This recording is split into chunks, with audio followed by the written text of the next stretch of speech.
김성환의 시사야.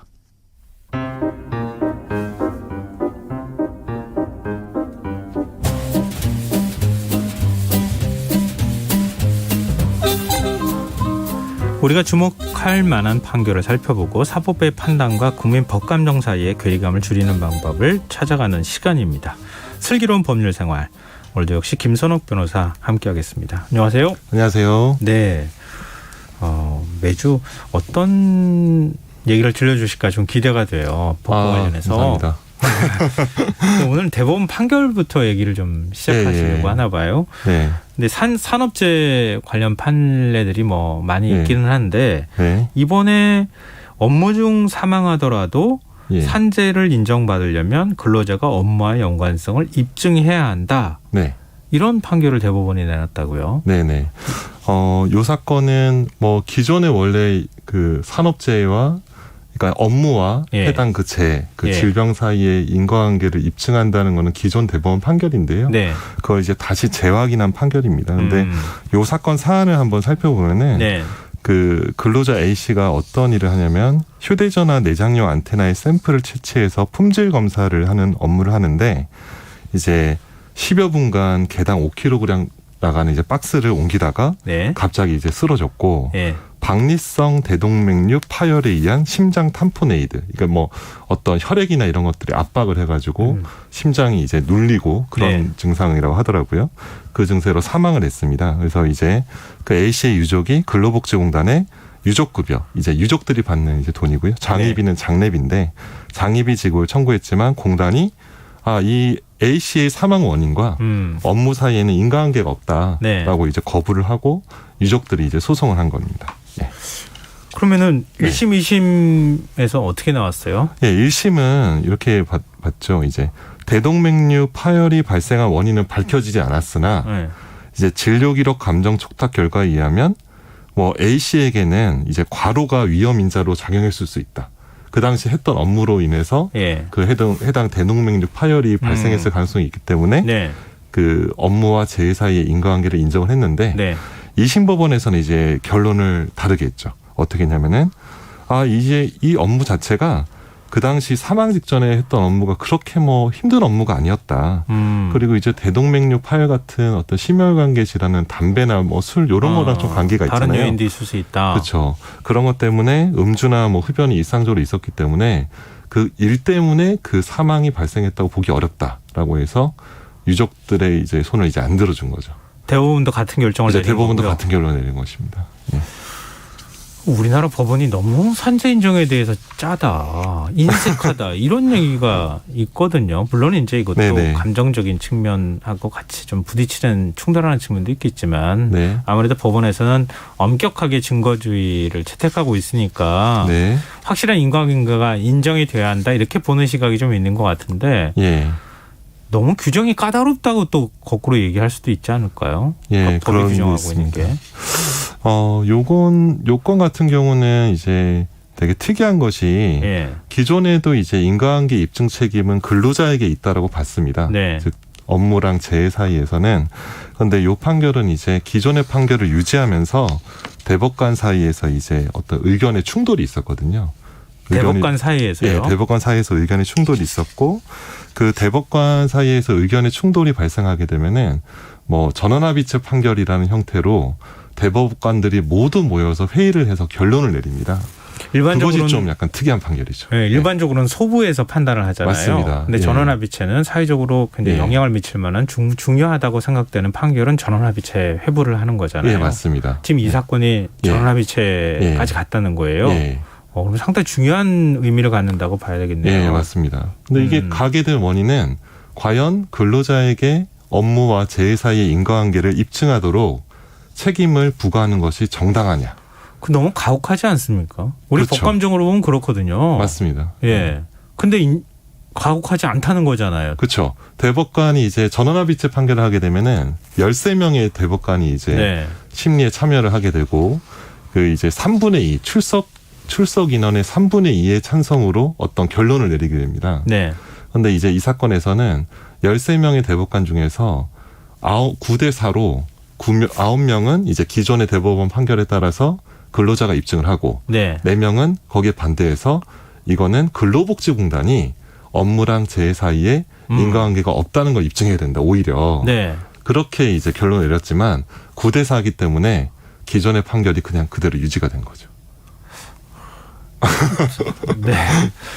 조금 더 기울어졌으면 어땠을까. 네네. 뭐 예를 들면은 한 7대 6 뭐 예, 이렇게 예, 나왔다고 그렇죠. 하면 조금 달랐을 것 같은 느낌도 드는데. 7대 6이면 이제 3분의 2가 되지 않죠. 그렇기 때문에 그렇다고 하더라도 뭐 근데 이제 되게 그런 경우에는 이제 3분의 1을 어떻게든 채우기 위해서 예. 조금씩 이제 좀 구성이 좀 달라집니다. 한쪽으로 몰리는 경우가 있고요.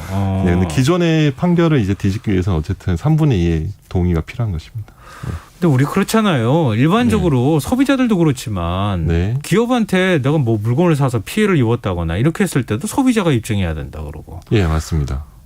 뭐 노동자들도 일하다가 산재라고 추정될 만한 나 네. 멀쩡했는데 네. 갑자기 일 많이 해가지고 쓰러져가지고 네. 뭐 우리 가족 중에 누군가 사망했다 이렇게 하더라도 네. 가족이 나서서 그걸 증명을 해줘야 되는 상황이 되는 거잖아요. 네. 너무 외국 같은 경우는 굳이 그렇게까지 안 하는 경우도 있다고 제가 알고 있는데 네. 너무 각화한 거 아닙니까? 요건 이제 기본적인 어떤 그 인과관계 입증, 그러니까 네. 어떤 일이 발생했을 때 어떤 거를 증명해야 된다는 책임은 그것을 증명했을 때 이득을 받는 사람이 증명 책임이 있습니다.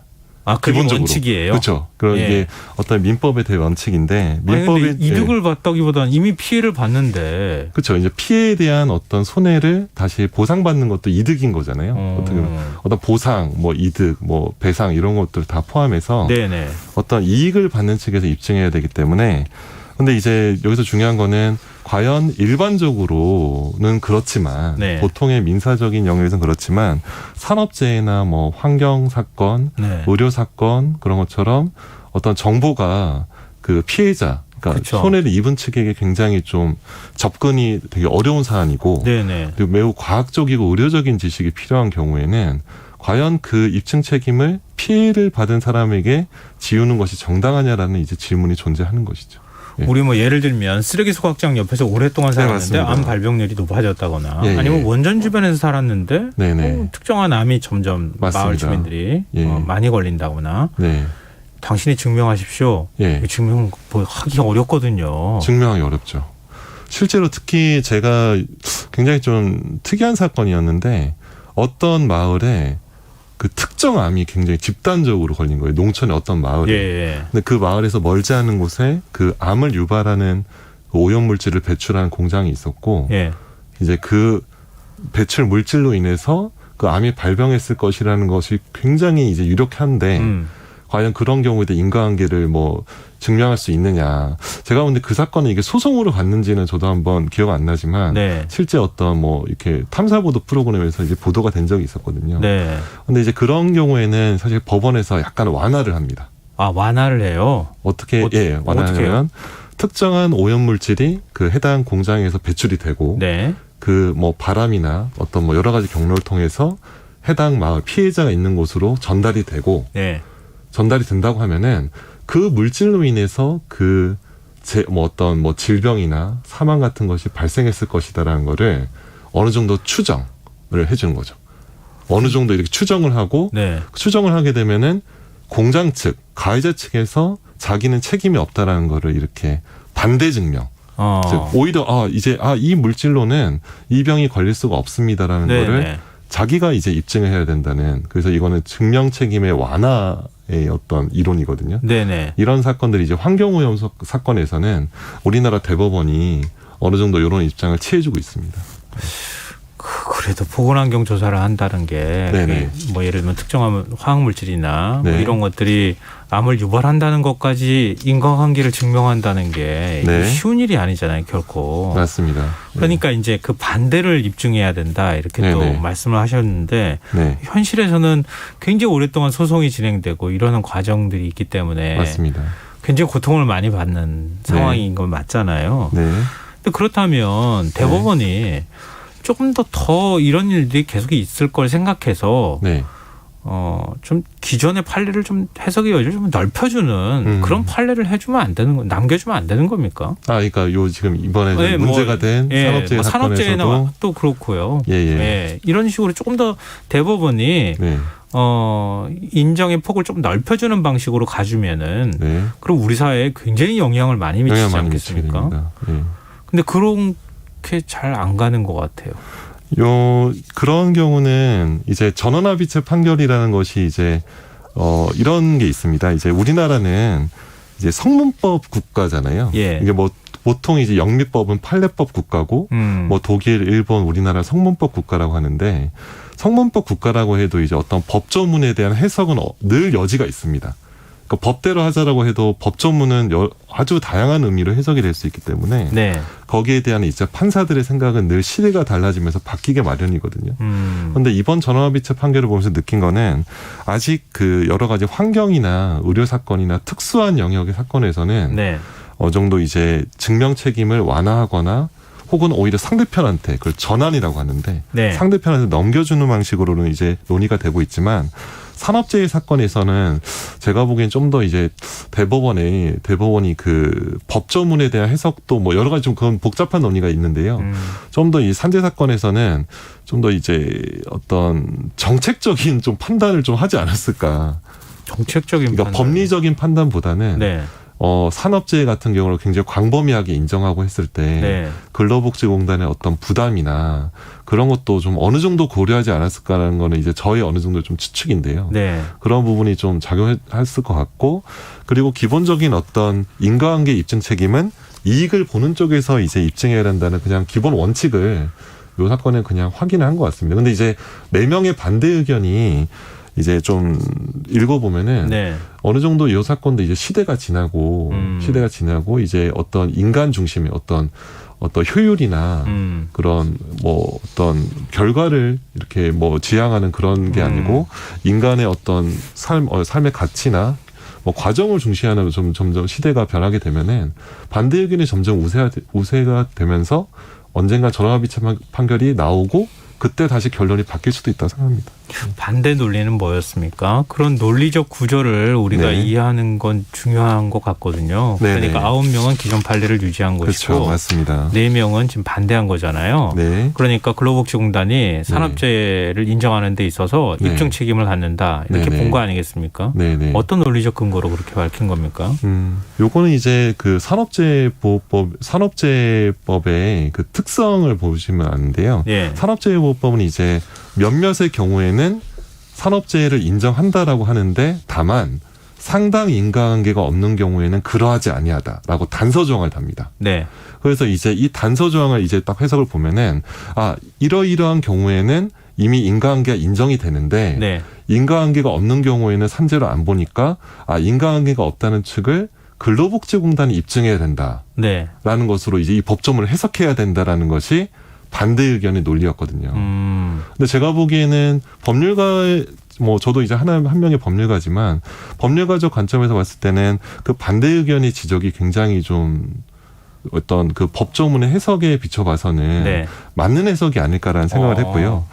당시 또 이제 반대 의견은 이제 했던 대법관님이 이제 저도 개인적으로 아는 분도 계신데 뭐 김재영, 박정아, 김선수, 이윤구 대법관 요 4분이 이렇게 내셨는데 그건 어떻게 했냐면은 산재 사건에서는 이제 인과관계의 규명이 사실상 불가능하다. 아까 전에 말씀드린 것처럼 뭐 대동맥이 이제 파열이 돼가지고 사망한 것이 과연 어떤 원인에 의해서 발생했는지를 근로자 측이 의학적 지식이 없는 사람이 입증하기가 어렵잖아요. 그렇기 때문에 그 규명에 드는 시간과 비용을 감당하기 어려운 유족에게 그죠? 그 사람이 이미 사람이 죽었기 때문에 사랑하는 사람이 죽었기 때문에 슬픔에 빠져 있고 뭐 어떤 금전적으로 굉장히 힘든 근로자에게 증명 책임을 지우는 것은 공평의 원칙과 정의관념을 바란다라는 것이 이제 반대 의견이 논리였고 이 부분은 사실 저도 좀 어느 정도 좀 수긍을 하는 부분이 있습니다. 이런 그 대법관들 숫자가 점점 늘어나면 늘어날수록 우리 사회가 이제 바뀌어가는 거잖아요. 어찌 보면.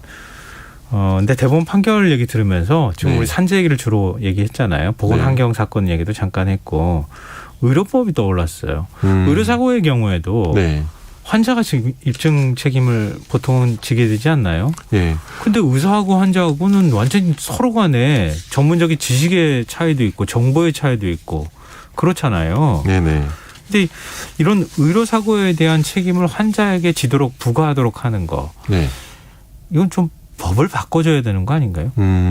요건 같은 경우는 이제 의료법 같은 경우는 기존의 판례상으로도 네. 어느 정도 좀 이런 게 있습니다. 이제 어떤 특정한 의료인이 특정한 이제 실수를 저질렀고요. 예. 실수를 저지른 거는 뭐 진료 기록부나 수술 기록지 예. 아니면 CCTV를 통해서 뭐 충분히 소송해서 입증이 가능한데 그 과실을 저질렀고 그 과실과 사망 사이에 다른 원인이 개입하기 어렵다.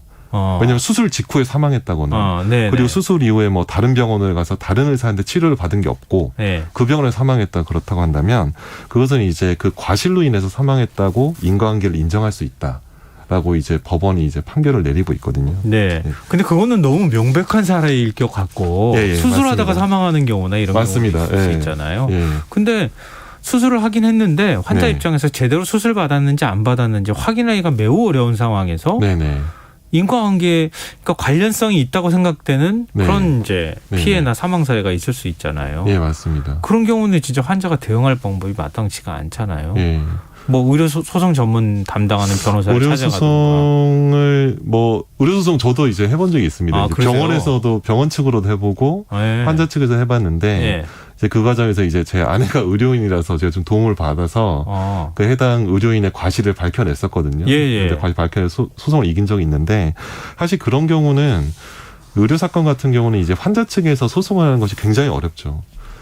어떤 의료인의 도움을 받는 것이 어렵지 않겠습니까? 네, 병원 그렇죠. 측은 수많은 네. 의사를 가지고 있고 그리고 또 도와줬다가는 네. 의료계 그래서 좀 여러 가지 좀 그런 부분도 있을 예민한 부분도 있고요. 네. 그래서 이제 이 부분에 관련해서 이제 의료과실의 입증 책임을 의료기관이 지도록 하는 의료분쟁 조정법 개정안이 나왔었거든요. 근데 요건 같은 경우도 지금 의료계의 굉장히 어떤 반발 때문에 쉽게 이렇게 통과가 되지는 않을 것 같습니다.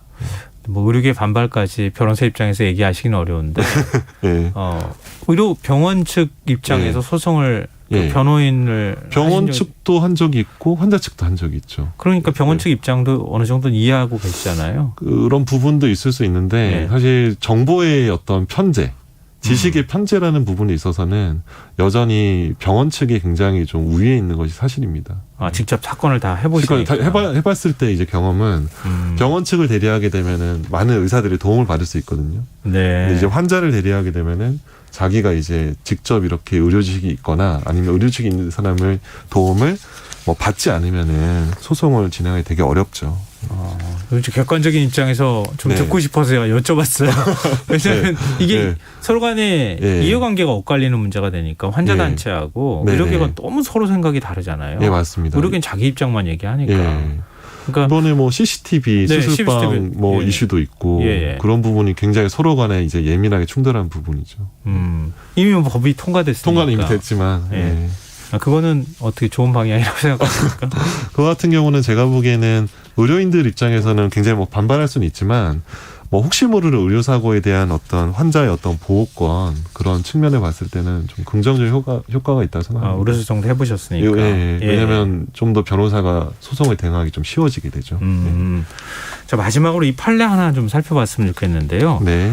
최근 출근길 사고로 사망하거나 다쳤을 경우에 산업재해로 봐야 한다. 네네. 이런 판례가 있다 그래요? 네네. 이것도 다 경우에 따라 다르다고 하던데. 네, 맞습니다. 출근길 사건 같은 경우는 그 사람이 통상적으로 다니는 경로로 가다가 사고가 나야 됩니다. 그 다니는 경로 아니면 안 되는 거예요? 네, 그렇죠. 가령 이제 퇴근을 할 때 이제 술을 먹고 회사 직장 뭐 동료들과 회식을 하고 집에 가는데 보통의 경로가 아닌 다른 경로로 가게 되면은 뭐 인정을 못 받기도 하고 그래서 늘 출퇴근 경로 가지고 소송에서 많이 다퉈지거든요. 제가 그 사건도 해본 적이 있는데 그 같은 경우는 최근에는 좀 더 완화를 해서 맨날 가는 경로가 아닌 다른 경로라고 하더라도 인정되는 사례가 꽤 많아지고 있습니다. 아, 그렇군요. 그러면은 가급적 술 마시거나 피곤하거나 그럴 때는 원래 다니던 경로로만 늘 다시. 그러니까 술을 많이 안 드시는 게 제일 좋습니다. 왜냐하면 퇴근길에 이렇게 술을 많이 드시고 살아나기 때문에. 아, 그러니까요. 그게 참나 어려. 예. 이게 산재 인정이라는 게 네네. 진짜 코에 걸면 코걸이고 귀에 걸면 귀걸이 같은 느낌을 받게 돼요. 지금 말씀하신 거 예, 예. 봐도 그렇고. 굉장히 기준이 애매모호하죠. 네. 왜냐하면 퇴근이나 출퇴근을 자기가 어느 길로 가나 사실 자기 마음인 거잖아요. 그렇죠. 근데 그거를 어떤 통상적인 경로인지 아닌지를 이뤄가지고 이제 한때는 좀 많이 싸웠는데 요새는 네. 많이 완화는 되긴 했습니다. 많이 완화가 됐어요. 어쨌든 이제 업무의 이제 연장선상에서 이루어지면 재해로 많이 인정을 하죠. 요새. 이런 부분에 대해서 나중에 한 번 더 얘기해 봤으면 좋겠네요. 예. 좋을 것 같습니다. 알겠습니다. 저희 청취자 4936님께서 의견을 또 주셨는데요. 변호사님 목소리가 정말 좋으셔서 아나운서나 성악가가 되셨어도 어울리셨겠네요. 이런 의견을 주셨네요. 노래는 잘 못해서요. 그래서 아내가 좀 노래 한번 듣더니 노래 안 하는 게 좋을 것 같다고 했었는데. 시는 공평하다고 하죠. 네, 맞습니다. 너무 좋은 말씀 감사합니다. 네. 오늘 슬기로운 법률생활 여기까지 하겠습니다. 지금까지 김선욱 변호사와 함께했습니다. 고맙습니다. 네, 감사합니다. 네, 오늘 모바일 상품권 당첨자는 홈페이지 공지사항에서 확인하실 수 있습니다. 김성환의 시사야 오늘 여기서 마무리하겠습니다. 편안한 밤 되십시오.